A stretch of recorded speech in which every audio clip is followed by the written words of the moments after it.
People's spending power tumbles as wages growth disappoints. 2 days to go in the election campaign and the polls are narrowing. And we'll tell you about the family who lost $19 billion in just a few hours. It's Thursday, the 19th of May, 2022. Welcome to Fear and Greed, Australia's most popular business podcast. I'm Michael Thompson and good morning, Sean Aylmer. Good morning, Michael. I'm feeling it just a little bit today because, of course, yesterday was our second birthday party, and not, when we get up so early, we don't really go out very late, but still, anytime you go out and do anything that involves any sort of alcohol whatsoever and you get up really early, you start feeling it. Yeah, it's a celebration. And look, you only turn two once, well, twice, I suppose, counting when you in fact turn two, but your business only turns two once, and it's an occasion to mark. Yeah, well, it's such a big thing for us. We're at 500,000 downloads a month and counting. That's from 0 2 years ago. So it's been quite, we're very proud of what we've achieved. That's fair to say, isn't it, Michael? Yeah, absolutely. And you know what else we can be proud of as well, Sean? What's that, Michael? It is the fact that there is a new episode of Safe Word out today. Safe Word by Fear and Greed. I don't know whether I agree with you on this. I don't know whether I'm so proud of Safe Word. Well, you should be proud of it because it shows another side to your personality, not just the kind of straight-laced news hound. The dull side. Oh, no. Well, I liked, in fact, the revelation in today's episode that you and I have both been fired from the same job. Yes, that was very interesting. Yeah, but look, it's the lighter side of business. That's right. And we do talk business. We talk a lot about jobs, I think, in Safe Word this week, jobs that we wish we could, or that we think we might go and try now that the labour market's so strong, for example. Adam Lang's was a particularly highlight for me. Oh, yes, that came completely out of the blue. So, look, it's definitely worth going and having a listen to it. You just have to search for Safe Word by Fear and Greed. Safe Word by Fear and Greed. Put that into your podcast platform. Make sure you hit follow or subscribe. There is a new episode every Thursday. And look, we really hope you enjoy it because it is a lot of fun. But, Sean, we've got to talk about business because it's been a big 24 hours. And immediately after the show, you're in fact talking to Barrenjoey Chief Economist Joe Masters about all the data that came out yesterday. Yeah, the wages data, very, very important for the government, for economists, for interest rates. We talked to Joe all about that. Yeah, absolutely. And really that is the main story this morning. Wages aren't growing anywhere near inflation levels, which means that people's spending power is going backwards. And that really, the timing, it does not help the government's cause in the last few days of the election campaign. That's right. Wages grew at a lower than expected 0.7% over the March quarter and 2.4% over the year to the end of March. That's according to the Bureau of Statistics. Inflation, though, rose by 5.1%. Now, if wages growth is about half the level of prices growth, and that's what it is, then people can afford less. Simple as that. It's become a major issue on the campaign trail. Ahead of the release of yesterday's data, Prime Minister Scott Morrison said real wage increases are still 18 months away. He then said after the release that the 2.4% increase, which is in nominal terms, not real terms, is above the 10-year average and at its highest level since 2014. Labor jumped on the official stats to say it was the biggest real wage reduction in 20 years, which is true, and Anthony Albanese blamed the government for a fair chunk of that. Plenty of stats and all that, and no one's actually fibbing, but they're all using the stats to cast their own view on the data. At the end of the day, wage growth isn't particularly strong yet. So cutting through all of it then, Sean, who is earning more money? The biggest rises this last quarter came in the real estate, telecommunications and media sectors. There are still some sectors in which wage rises are very, very low. Utility workers, for example, retail workers, and certainly in some hospitality sectors. In terms of states, those in New South Wales, Victoria, South Australia and Tasmania all recorded the biggest rises. For 2 quarters in a row now, Michael, the official wage price index has come in at 0.7%. It has been rising for 5 quarters in a row from its low of 1.4%.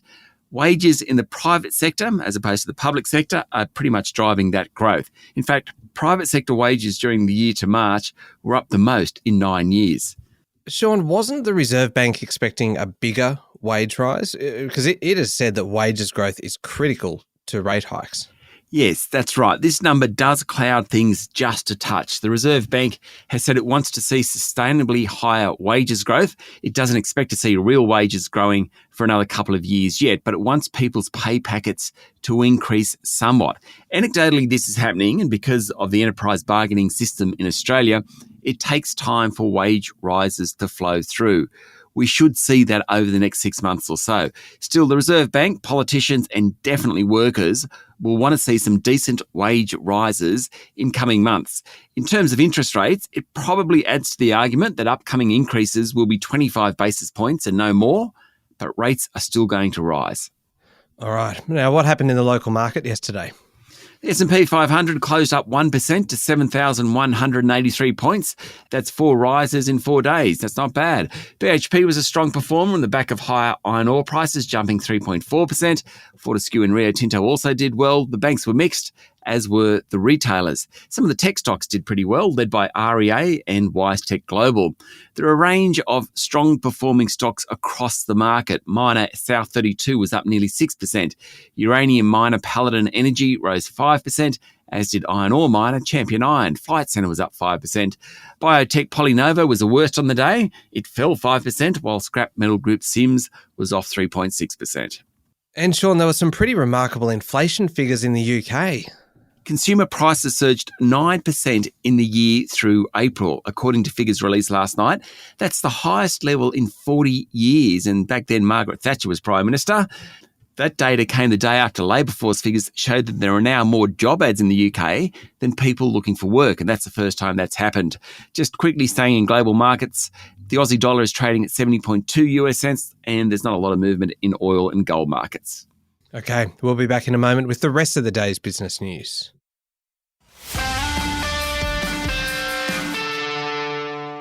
Sean, there is plenty going on in the campaign trail at the moment, including record numbers of early voters. So far, 3.21 million people have cast their vote with a couple of days to go. The total number in 2019 was 3 million votes. We're already past that number. One of the big stories yesterday was the tightening in the polls, with the Sydney Morning Herald age measure showing just a 51 to 49% two-party preferred lead to Labor, and Labor losing primary support. Now, Prime Minister Scott Morrison was upbeat about that yesterday. Now, it's true that most polls do tighten in the final few days. Labor strategists yesterday were basically saying that they were pretty confident about winning on Saturday, but just that poll tightening is worrying them somewhat. Anthony Albanese was at the National Press Club yesterday and addressed a range of issues from working women to Indigenous affairs, tax cuts, climate wars and the economy. He said if he wins on Saturday, he wants to be sworn in quickly to ensure he can attend next week's Quad meeting in Tokyo with the leaders of the US, India and Japan. Prime Minister Scott Morrison hit back pretty quickly, saying Mr Albanese was just getting a bit ahead of himself, and compared him to Bill Shorten, who of course lost the unlosable election 3 years ago. 2 days to go, Michael. It's just a bit tighter than Labor thought it might be. Yeah, and it certainly makes election night pretty exciting. What do you do on election night? Do you watch all the coverage? I'm assuming you do. Totally.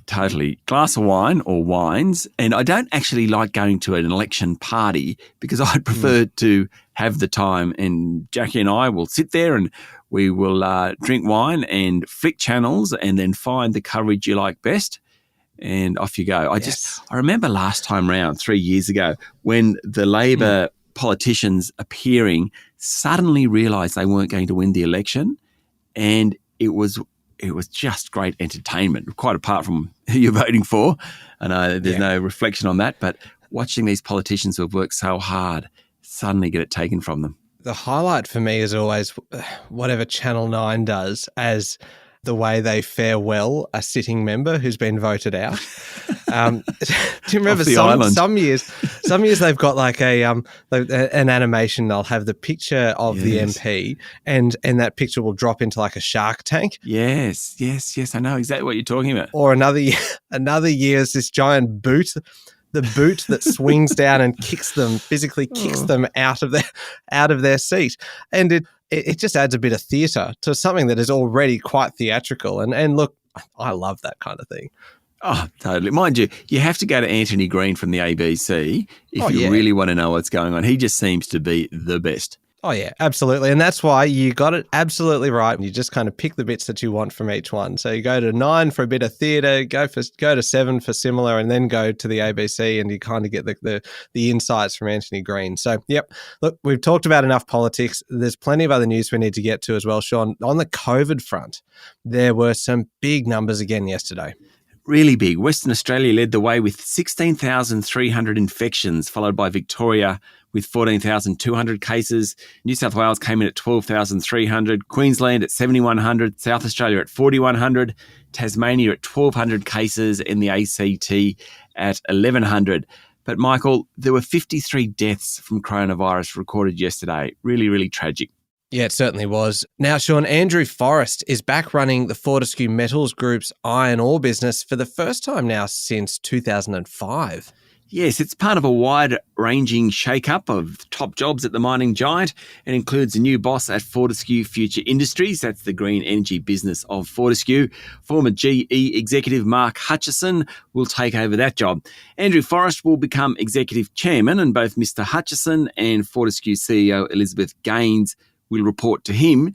Now, Ms. Gaines is becoming a brand ambassador for the group from August, stepping down from the CEO role, meaning Mr. Forrest will actually be running the main business day to day. Many of us know Mr. Forrest better for his advocacy and philanthropic work, as well, of course, as being the country's second richest person. But he'll now step back from those lobbying activities to help Fortescue hit its net zero target by 2030. At least that's what he said yesterday. Let's see how he goes. All right. Now, BHP, Sean, wants to fast forward its massive Jansen potash project in Canada, seizing on the disruption to world fertilizer supplies due to the war in Ukraine. Sanctions have strangled the supply of potash, which is a key fertilizer for agricultural crops such as corn, soy, rice, and wheat. It strangled the supply from Russia and Belarus, which together account for about 40% of global output. BHP CEO Mike Henry told a conference in Miami that production from his company's $5.7 billion investment in northern Saskatchewan in Canada could start as soon as 2026, according to a report in the Financial Review. That's earlier than thought, but there is an opportunity there for BHP. Much, of course, will depend on the weather, and the weather in northern Saskatchewan isn't always good. BlueScope Steel, which is Australia's biggest steel manufacturing company, has upgraded its earnings guidance, Sean, on the back of strong steel prices. Yeah, it's a huge group, this one. It expects to make around $1.43 billion this financial year, mostly on the back of an improved performance in its North American business, and much of that comes down to higher prices. It wasn't all good news from the manufacturer yesterday. The floods along the east coast of Australia, supply chain disruptions, and rail outages have hurt the Australian business. BlueScope's share price has really been on a roller coaster ride this year, falling initially, then rising, then falling again. After yesterday's 1.6% improvement, it's still down around 15% for the year. Sean, the government has imposed fresh sanctions on Russia, slapping 11 individuals and 12 entities with new financial penalties for promoting propaganda and disinformation. Foreign Affairs Minister Maurice Payne said those targeted included individuals in the Russian media industry who promote the Russian government's false narratives. Australia is also imposing targeted financial sanctions against entities, including troll farms that generate and spread disinformation online, many of which are linked to Russian intelligence services. Michael, Australia has now sanctioned 827 individuals and 62 entities in response to Russia's invasion of Ukraine, according to the Australian newspaper. All right, now a couple of quick, smaller stories, Sean. Boral has warned that its earnings have continued to be hit by bad weather. Yes, particularly in New South Wales and Queensland, higher energy prices aren't helping either. As a result, it downgraded its earnings forecast for the financial year, sending its share price down 3% yesterday. Eagers Automotive says the reduction in new cars delivered to its dealers will hurt the group's bottom line. That's right. Eagers is the largest car dealership company in the country. Semiconductor shortages and China's lockdown is hitting the business with fewer new cars arriving. Eagers said how long people will have to wait before getting delivery of a new car is still the great unknown. Its share price fell 3.3%. How about this one, Sean? UK-based Barclays has invested a further $75 million in new investment bank Barrenjoey Capital. Yes, this is a homegrown investment bank, and within its first year of operations was leading the merger and acquisitions tables in terms of deals done. Not bad. Barclay now owns 18% of the group, Magellan Financial owns 36%, and staff own the rest. The value of Barrenjoey, just 1 year in, is $750 million. And finally, Lender Plenty said it has made a full year profit of $500,000 for the year ended March 31. That was on the back of more than a doubling of loans to about $1.1 billion for the new player in the market. Its share price jumped 2.5% yesterday. All right, moving on to overseas news. And Sean, we mentioned this one at the top of the show. The world's biggest retailer, Walmart, yesterday cut its profit outlook, triggering an 11% fall in its share price. Yes, and as a result, the Walton family, who started Walmart and own a big chunk of shares, about 50% of it, lost about $19 billion of their fortune, and that's in a couple of hours. Pretty incredible, really. Inflation is hitting the group's profit margins, and as a low-cost retailer, it's reticent to push up prices too much. Now, Sam Walton founded the company, and his 3 kids and their families now own, as I said, about 50% of the company. According to Bloomberg Billionaires Index, the Walton family are worth about $214 billion, minus the $19 billion they lost in a few hours yesterday. Now, Sean, we know investors are selling down tech stocks, and they have been doing it really since last year. But what are they doing with the money? A Bank of America survey shows that big professional investors are boosting their holdings of cash, which mostly means things look a little too risky for them, or investors are waiting for opportunities to arise so they've got cash in the bank to take advantage of them. In fact, big investors are holding the most cash they've held since the 9/11 terror attacks at over 6% of their portfolios. All the volatility recently has hit investor sentiment, the report says. The common view among many Wall Street watchers is that equity markets in the US still have just a way to fall. And of course, we're not an investment podcast, so please make sure you speak to a financial advisor. Speak to a professional before making any investment decisions. Finally, Sean, the guessing game around whether Elon Musk's $44 billion bid for Twitter is going ahead. Well, it continues, doesn't it? Yes, it does. Mr. Musk last Friday tweeted the deal was on hold, to many people's surprise, including Twitter. But behind the scenes, negotiations continued, including the filing of an offer document just a couple of days ago. Twitter's board, in an apparent effort to force Mr. Musk's hand, has recommended shareholders approve the transaction and said it intends to close the deal and enforce the merger. The ball is now very much in Mr. Musk's court. God, it certainly is high drama, this one.